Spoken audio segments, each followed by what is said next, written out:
हाय हाय हाय हाय सभी को। तो आज हम बात करेंगे कुणाल कामरा केस के बारे में, जो अभी रिसेंटली बहुत ही चर्चा में चल रहा है। तो सबसे पहले उनका इंट्रो दे देते हैं। Kunal Kamra is a famous और मोर फेमस स्पेशली नाउ अडेज a comedian who do comedy on present instances and also most of his comedy is based on politics. ये ज़्यादातर पॉलिटिक्स पे कॉमेडी करते हैं। हाल ही में इन्होंने कुछ पॉलिटिशियंस का नाम लेते हुए कई कठोर शब्दों का यूज़ किया, और ये इन्होंने क्यों किया, इसके कुछ कारण जो हो सकते हैं उस पे चलिए चर्चा करते हैं।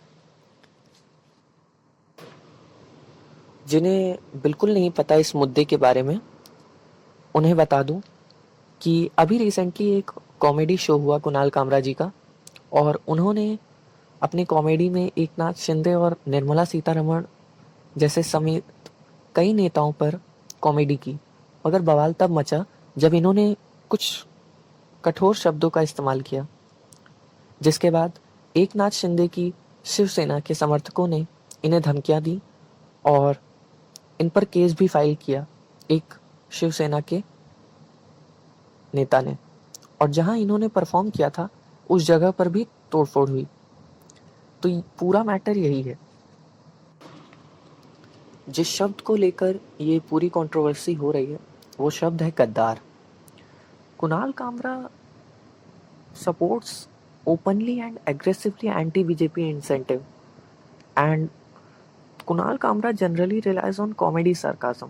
कुणाल कामरा जनरली कॉमेडी के थ्रू ये सार्काज्म करते हैं और राइट विंग को अटैक करते हैं। और इसमें कई लोग हैं जो कुणाल कामरा को सपोर्ट कर रहे हैं और कई लोग हैं जो उन्हें क्रिटिसाइज कर रहे हैं। जो कुणाल कामरा को सपोर्ट कर रहे हैं उन नामों में से हैं जैसे उद्धव ठाकरे हो गए, आदित्य ठाकरे, ध्रुव राठी, ऐसे कई लोग हैं। जज के ऑर्डर में लिखा है जो इन्होंने महाराष्ट्र की इलेक्शन से किया है ना भाई साहब, बोलना पड़ेगा। यहाँ पे इन्होंने पहले क्या किया, शिवसेना बीजेपी से बाहर आ गई, फिर शिवसेना से बाहर आ गई, एनसीपी से बाहर आ गई ना। एक वोटर को 9 बटन दे दिए, सब कंफ्यूज हो गए। चालू एक जन ने किया था, वो मुंबई में एक बहुत बढ़िया डिस्ट्रिक्ट है थाने, वहाँ से आते हैं। थाने की रिक्शा, चेहरे पे दाढ़ी, आंखों में चश्मा, हाय। थाने की रिक्शा, चेहरे पे दाढ़ी, आंखों में चश्मा, हाय। एक झलक दिखलाए कभी गुवाहाटी में छुप जाए, मेरी नजर से तुम देखो गद्दार नजर वो आए। थाने की रिक्शा, चेहरे पे दाढ़ी, आंखों पे चश्मा, हाय। मंत्री नहीं वो दल बदलू है, और कहा क्या जाए, जिस थाली में खाए उसमें ही वो छेद कर जाए। मंत्रालय से ज्यादा फडणवीस की गोदी में मिल जाए, तीर कमान मिला है इसको बाप मेरा ये चाहे। थाने की रिक्शा, चेहरे पे दाढ़ी, आंखों पे चश्मा, हाय। सोचो ना, मतलब ये पॉलिटिक्स है इनकी। परिवारवाद खत्म करना था, किसी का बाप चुरा लिया मैं। को लेकर क्या कहेंगे सर? कुणाल कामरा को लेकर अब एक्शन हो रहा है। कुणाल कामरा ने, मुझे नहीं लगता कुछ गलत कहा है। गद्दारों को गद्दार करना ये किसी पर हमला करने की बात नहीं है। जो गद्दार है वो गद्दार है।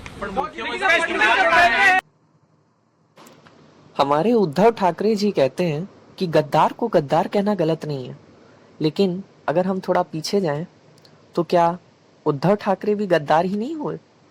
क्योंकि जब 2019 में महाराष्ट्र इलेक्शन हुए तो उद्धव गुट की शिवसेना ने बीजेपी से गठबंधन करके सरकार बनाई। कम सीट्स आने के बावजूद भी उद्धव गुट के लोगों का कहना यह था कि सीएम उद्धव जी को ही बनना चाहिए। लेकिन इस मुद्दे के कारण दोनों पार्टियों में मतभेद हुए और उद्धव जी ने गठबंधन तोड़कर एनसीपी और कांग्रेस के साथ मिलकर सरकार चलाई।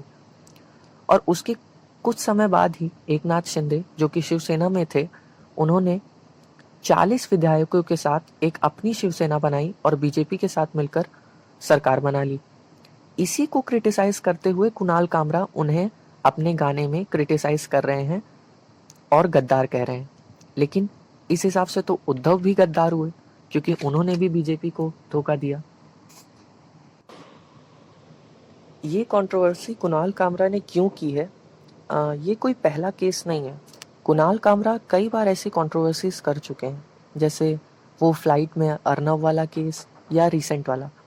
उनका पॉलिटिकल इंटेंसिव एंटी बीजेपी है, जिसे वो खुले में एडमिट करते हैं, और वो जनरली कॉमेडी के थ्रू सार्काज्म करते हैं, इसलिए उनके क्रिटिसिज्म में फैक्ट्स बहुत ज़्यादा नहीं होते हैं।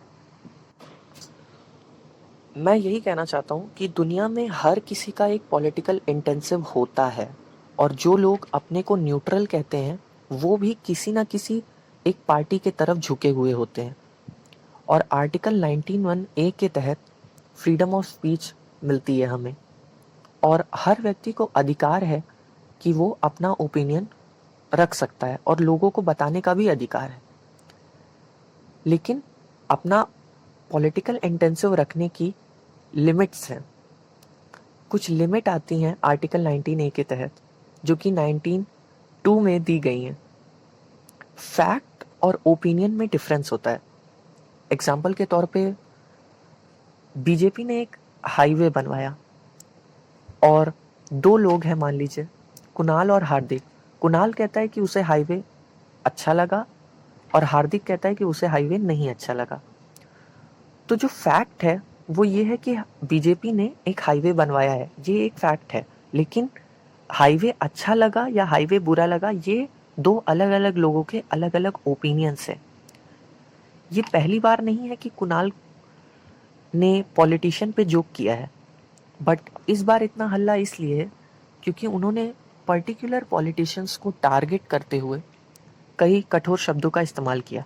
हालांकि मेरा ओपिनियन ये है कि आप क्रिटिसाइज करिए, ये आपका हक है, बट अगर आप ये कहते हैं कि I am a comedian having opinions, so you can't use that words. और अगर आपको क्रिटिसाइज फुली करना है तो आप, और आपका एक पॉलिटिकल इंसेंटिव भी क्लियर है, तो आप एक पॉलिटिकल पार्टी ज्वाइन करिए जहां आप और फ्रीडम के साथ अपना इंटेंसिव रख सकें कि हाँ, मैं राइट विंग को अटैक करता हूँ या मैं लेफ्ट विंग को सपोर्ट करता हूँ।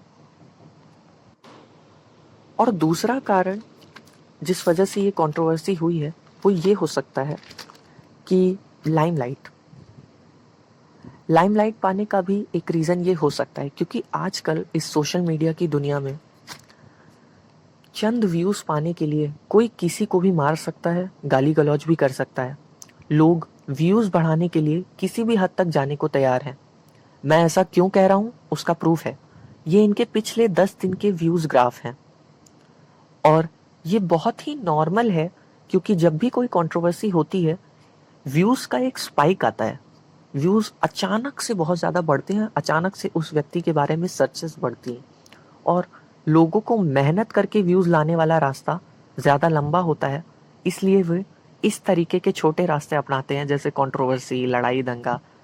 एग्जाम्पल के तौर पे अगर आपकी मान लीजिए एक गली है, उसमें एक जगह एक व्यक्ति स्पीच दे रहा है और एक जगह उसी के बगल में दो व्यक्ति आपस में लड़ाई कर रहे हैं। आप ये बताइए कि भीड़ कहाँ ज़्यादा होगी? भीड़ होनी चाहिए उस जगह जहाँ स्पीच वो आदमी दे रहा है, जो लोगों को मोटिवेट कर रहा है। लेकिन भीड़ कहाँ होती है ज़्यादा? जहाँ वो दो लोग लड़ रहे हैं, क्योंकि लोगों को वो लड़ाई देखने में वो उन्हें इंटरेस्ट आता है, उन्हें एडवेंचर लगता है ये।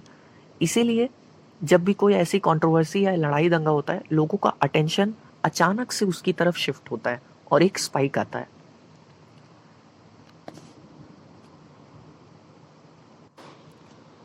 और इस केस में 50% गलती लोगों और नेताओं की है। अगर कुणाल कामरा ये ऐसी कंट्रोवर्सी लाइमलाइट पाने के लिए कर रहे हैं, तो आप उन्हें लाइमलाइट देकर और सक्सेसफुल बना रहे हैं। और जो लोग ये थ्रेट कॉल दे रहे हैं और स्पेशली इस वायलेंस को और बढ़ावा देने वाले नेता, उनके खिलाफ सरकार कुछ नहीं कर रही है, पुलिस कुछ नहीं करती। उल्टा ये तोड़-फोड़ जो हुई वो पुलिस के होते हुए उस सेट पर हुई। और बीएमसी, जिसने कंगना के कुछ ट्वीट के द्वारा के बाद ही उनका घर 2 दिन में डिमोलिश कर दिया था, उसी सेम बीएमसी ने इस केस के होने के बाद सेट्स पर पहुंची बीएमसी और उन्होंने वहां का भी इंफ्रास्ट्रक्चर तोड़ा, उसे इनलीगल करार करते हुए।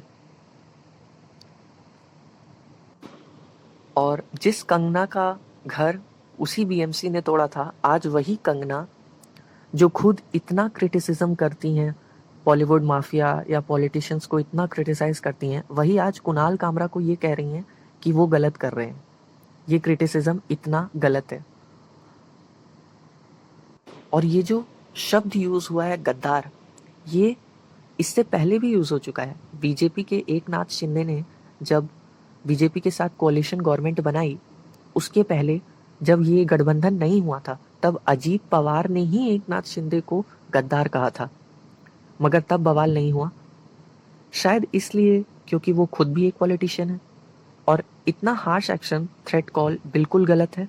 और आखिर में ये बात कहना चाहता हूँ, गौर से सुनिएगा, आप जितने भी क्रिएटर को इन मुद्दों पर सुनते हैं, जैसे ध्रुव राठी हो गए और XYZ, सबका अपना अपना एक ओपिनियन होता है, इंसेंटिव होता है या बायसनेस होती है।